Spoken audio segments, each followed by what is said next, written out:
Welcome to Chapter 12, The Renaissance and Reformation, an amazing time in history because of some of the artists that came out of this time period and then the change that took place just after it. So we have the Italian Renaissance. The term means rebirth.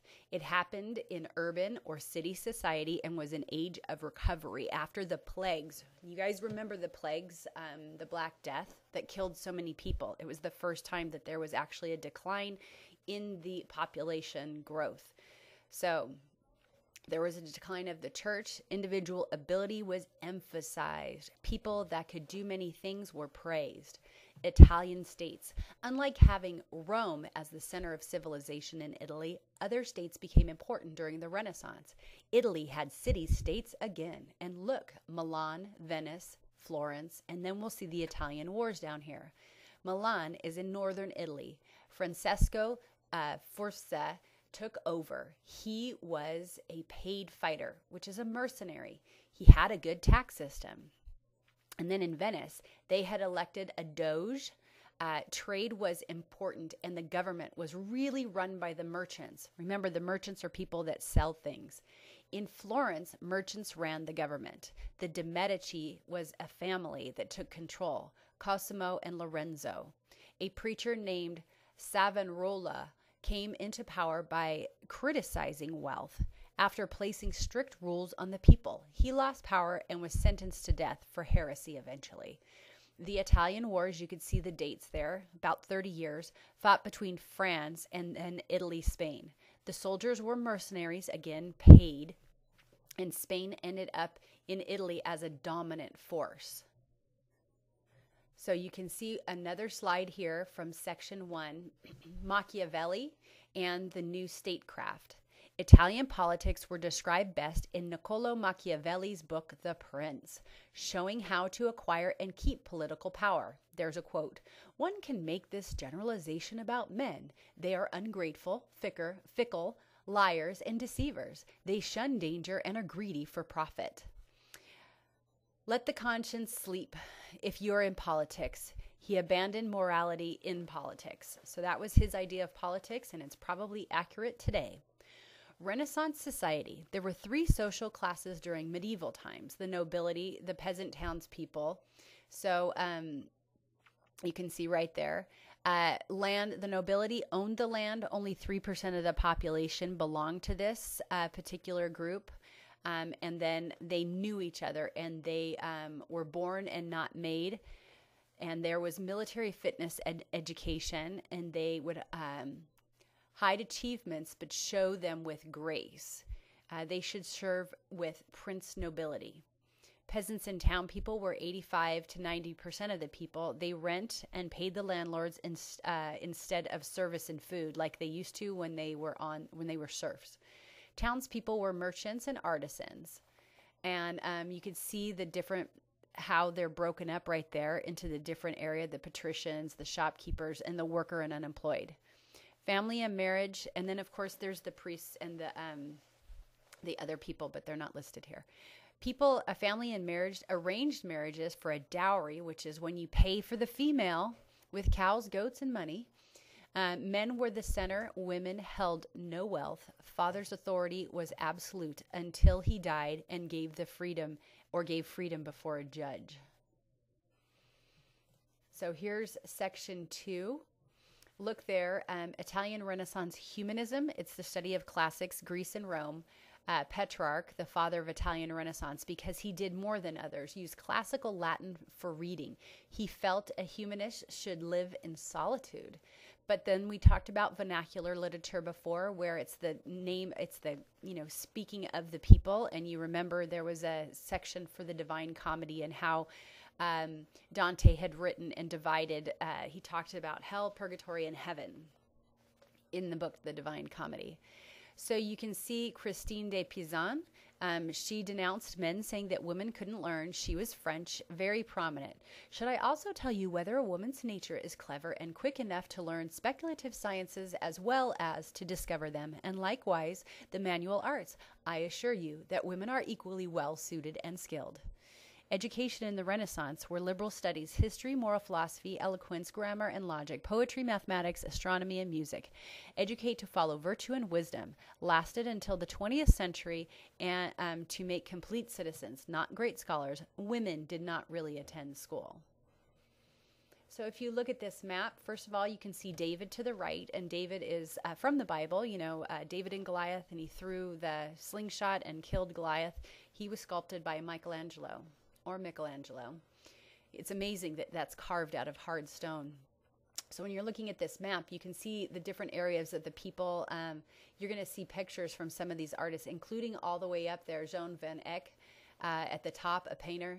The artistic Renaissance, which is just, if you guys can ever see these paintings or the sculptures, they're breathtaking. New techniques in painting. There were frescoes, paintings that are done on fresh, wet plaster with water-based paints, and they have great depth, like a 3D effect. Painting could be technical. Geometry and anatomy were used. So also with these frescoes, it's built into the wall in that sense. Realism, sculpture and architecture, realism of taking hardstone marble and giving it movement was amazing. Donatello occupied Greek classics. Brunelleschi is an architect, also was inspired by classical Roman buildings. So when you start to see, this is where we get the Teenage Mutant Ninja Turtle names of people coming out of the Renaissance. So the arts, a reflection of new humanist spirits. Medieval artists idealized a symbolic representation. Renaissance artists depicted what they observed in nature. So patrons of the arts are people that pay for the art. In medieval times, anonymous artists who worked for the church created art. Renaissance artists worked for whoever offered the highest price. Buyers of arts, patrons might be wealthy individuals, city governments, and the church, just like the Sistine Chapel when the Pope asked Michelangelo to paint the ceiling. Competition among patrons. Wealthy individuals competed, displaying art, modernity through purchase of artworks. Florence Lorenzo de' Medici supported the most talented artists. In Milan, Sforza family benefactors of artists and others. So we move on to some of these artists, and I wish you could see these because obviously my tiny little slide is not enough to show you the detail of this painting. So it's Jan van Eyck, and you can see where this is done. It's just amazing. And the next slide, of course, is Da Vinci. And so you can see some very familiar paintings here when it comes to Da Vinci. One, of course, is the Mona Lisa, and the other is the Last Supper. This picture of the Last Supper is often used in movies. You can also see a self-portrait. You can see the different anatomical breakdown of bones and a pregnant woman, and even the designs for a helicopter, well before helicopters or flight even around. So here we have Michelangelo. You can see the Sistine Chapel, and when you look at Adam's hand before he is touched by God and given life, his hand looks lifeless and weak. And then you see a relief down below that one of a piece of the Sistine Chapel's ceiling. And then you can see carvings, of course, David. And then down to the bottom right, that's Moses, I believe. And that, of course, is rock, essentially, that he's managed to carve that from. So it's breathtaking. So then we get into Raphael. And you can see just the depth. The one thing that you will notice, not here, this is the coronation of the Virgin, but when you see a lot of Madonna and Child, it gives a picture of what these people felt Jesus and Mary looked like during their time period. It doesn't mean that's what they look like. It's just the people around them, and they made those people into the images of Jesus and Mary. And you'll see that a lot in Renaissance art. Okay, so now for section 3. The Protestant Reformation, Erasmus and Christian humanism. Again, humanism is the concept that humans could reason and improve themselves.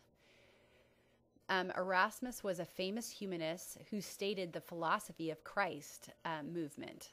Christianity should show people how to live good lives on a daily basis rather than provide a system of beliefs that people have to practice to be saved. External church practices were not important: pilgrimage, fast, relics. He sought reform in the Catholic Church, but not a breakaway. Religion on the eve of the Reformation was very corrupt. The church was paying for things and making people pay for things. Popes were too concerned with politics, while the people wanted salvation. They wanted hope. They wanted to believe in something, but they couldn't even read the Bible because of the language it was written, and they didn't understand, and they mostly couldn't read. So things had to be yelled at them in service, and if it was in a language they didn't understand, then how could they really understand the Bible? People thought that they could gain indulgences. It's a release from punishment or sin from these relics. See one to the right. Other people sought salvation from mystical movements such as modern devotion, downplayed religious dogma, but stressed the teachings of Jesus. So right here, this man changed everything, and he basically made up all of the Protestant churches that you could go visit today: Methodists, Presbyterians, Lutherans, Episcopalians. Those are all breakaway churches from the Catholic Church. So Martin Luther's 95 Theses, which are basically complaints, stated that what was wrong with earning salvation the way that people were doing it through indulgences, something granted as a favor or privileges. Indulgences were payments people made to have their sins forgiven, even sins of the future that they haven't committed yet, which of course makes no sense. Catholic Church said that faith and works, doing good deeds, were needed for salvation, and Luther disagreed. So you can see one of his 95 Theses down there to the bottom left. That's number 37. Any true Christian, whether living or dead, participates in all blessings of Christ and the church. And this is granted by him by God, even without the indulgence letters. So really one of the largest political figures of the time was the Pope, and to speak out against the Pope was pretty amazing that he would do this. And so you can see on this map, first of all, you can see how it spread. Eventually there was Martin Luther, Lutherans, and then there were other people that were like, yeah, I agree with you, but let's take it a step further. Yeah, I agree with, that, but let's take it a step further. And we're going to look at whether you're baptized as a child or as an adult, or we're going to look at these different things, these practices, not the basic beliefs, but the practices of Christian faith. So you can see then that a Bible was written, and that Bible was written in German, and then it was printed over and over and over again. And that not only is now one of the most expensive books, a Gutenberg Bible, but also it changed the ability to get the Bible out to the average person speaking the average language rather than Latin.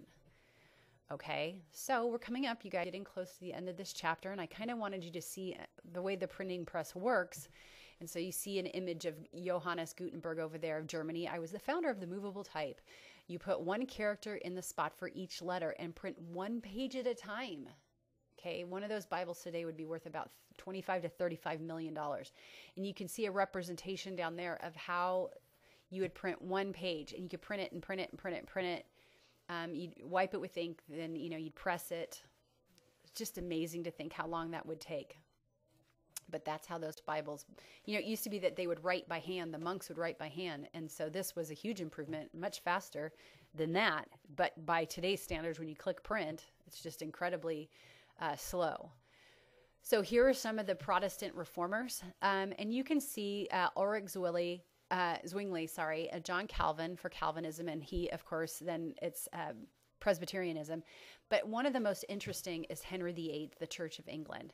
So why is he interesting? Because he basically wanted a divorce, and the Pope basically would not grant him an annulment on his marriage to a Spanish wife, Catherine of Aragon, which is in Spain. And he felt that she was not producing a son for him. We all know now that it's the males that produce the gender of a child when one is born. So he wanted to marry his mistress, Anne Boleyn, who was, by the way, already pregnant, and he was hoping for a son. She didn't have a son, but he didn't want to wait for the annulment. So he just decided to, hey, I'm a king. I'll just make a new church. And so that's what he did. So the Church of England is considered a Protestant church. The priests or the leaders of that church can get married. It might look to you similar to Catholicism, but that basically, him starting that particular church started several wars and killings, and even brought people over to the United States eventually because they wanted religious freedom from all that was going on in England. So he just wanted a divorce. There's one king wants a divorce, and the domino effect of that actually sent people to the New World for religious freedom, if you can imagine that.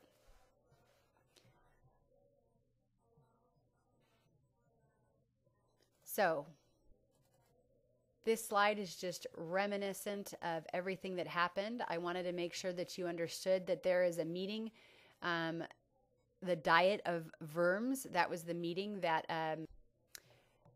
was taking place, where basically Martin Luther was pretty much a heretic at that point. The summary of the entire chapter is here, and it just goes to show you how all of these things are kind of linked together.